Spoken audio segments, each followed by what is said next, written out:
Hey guys, my name is Tom Robak, and this is the second video in the group SEO for photographers.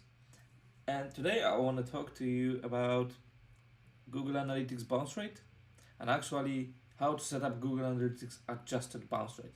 Because, in my opinion, every photographer should be keeping an eye on the bounce rate in Google Analytics. Uh, because if for some reason people are immediately leaving your site, you should know why. However, the default bounce rate can be a little deceiving. And so I have a better solution that I'm using, and it's called adjusted bounce rate. Follow this video and to see why and how I change my sites to use adjusted bounce rate. So what actually bounce rate is? Well, this is what Google says. It's actually boring reading, so let me call it like this. The bounce rate is the percentage of a single page session. An example in which the person left your site from the entrance page without interacting with page.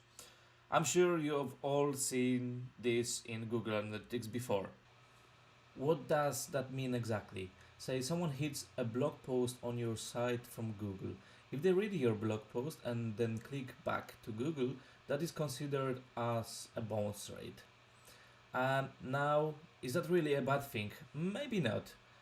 They could have read your entire blog post, got what they wanted, and simply left. As you can see, the bounce rate on my photography website is 69.28%, which at first glance you would think it's horrible, but it doesn't really reflect, in my opinion, what you really want to know. And that is where the adjusted bounce rate comes in. And one more thing, I've dedicated my photography website, my main photography website, to test a couple of strategies in SEO and other bits. That's the reason why I'm just trying everything on myself before I offer this to my clients. Adjusted bounce rate basically lets you a timeout limit to better evaluate the quality of your traffic. Simply you tweak your Google Analytics code to fire off an event after a certain period of time.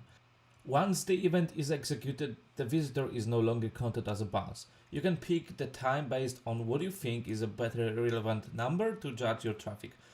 On my photography site, I use 30 seconds. If someone stays for 30 seconds or longer, I no longer see them as a bounce rate. You could pick a longer time or shorter. It's actually up to you and up to your stats. Okay, so here is the option number one. It's mid-difficult, so you should be fine.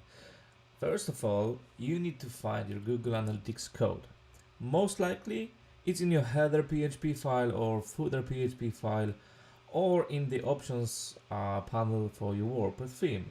In my case, it's in the theme option. You can see the JavaScript here, lovely Google Analytics code. So we need to modify this code a bit. And at the bottom of it, before the script, we need to add the adjustment bounce rate. That's the line. You can find this in the comments below the video. So it simply says that adjusted bounce rate is our event name, 30 seconds is just event time, and 30,000, it means milliseconds. So this is the important thing. If you want to change something for like 15,000, then you have 15 seconds. If you decide to keep 30,000, you have 30 seconds. All right, that's actually easy. And option number two, if you are on WordPress, your other option is to use the free complete analytics optimization suite. This is the WordPress plugin. This allows you to host your Google Analytics script locally while also easily implementing the adjusted bounce rate. And also, because thanks to this plugin, you will host your Google Analytics script locally or on CDN, your own CDN, you can simply speed up your website. So as soon as you install this plugin, you will have another option in settings. It's called Optimize Analytics. You can go there, you can put your Google Analytics tracking ID only. Make sure the tracking code is in footer, and on the question use adjusted bounce rates, we say of course yes. This is 30 seconds, which I decided to go. There are a couple of other options which you can use, but if you don't want them, if you click, you will see the description about it. Just save changes and that's it. Now, quick explanation why I went with 30 seconds, 30,000 milliseconds.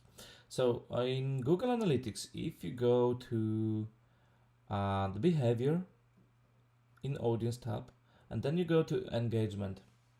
So on this one, you are able to see a couple of things like sessions, duration. So up to 10 seconds, I had like 5,600 people and only 6,000 page views. It means this is a proper bounce rate for me, because no one can read or see the wedding blog post in 10 seconds and just leave.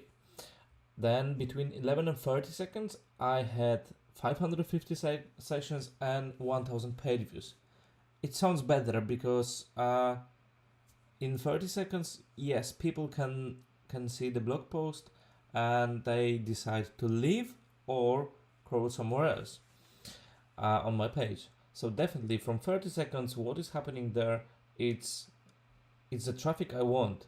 Like between 60 seconds and 180 seconds, I had 462 sessions, so 462 people and 2,000 page views. It means each person is seeing minimum 3 pages, which is great, actually great. Those are probably my clients, so I need to verify this later.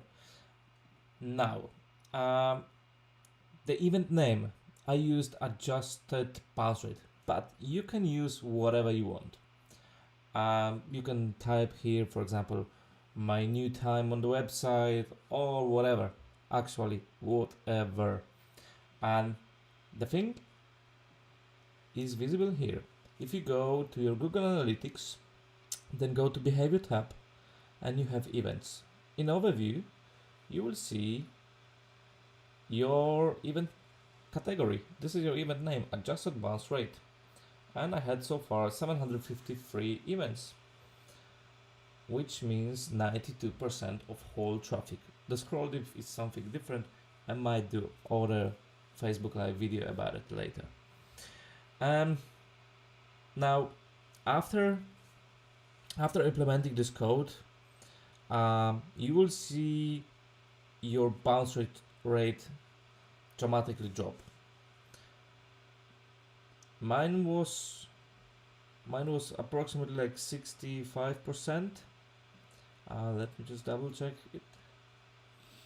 Yeah, it was 70%. Okay, and now I'm using this one for like last 7 days. It's 30, so it's half. It's actually 50% less. It's going to 34%, which is actually great. And this data is now much more valuable for me. And I'm not trying to simply reduce the number. I'm trying to better understand how my visitors are interacting on my website. Well, guys, what can I say? That's it.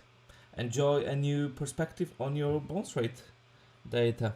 And if you are looking for more ways to reduce your bounce rate, please stay in the group, ask your friends to join, and hopefully you will see much more live videos.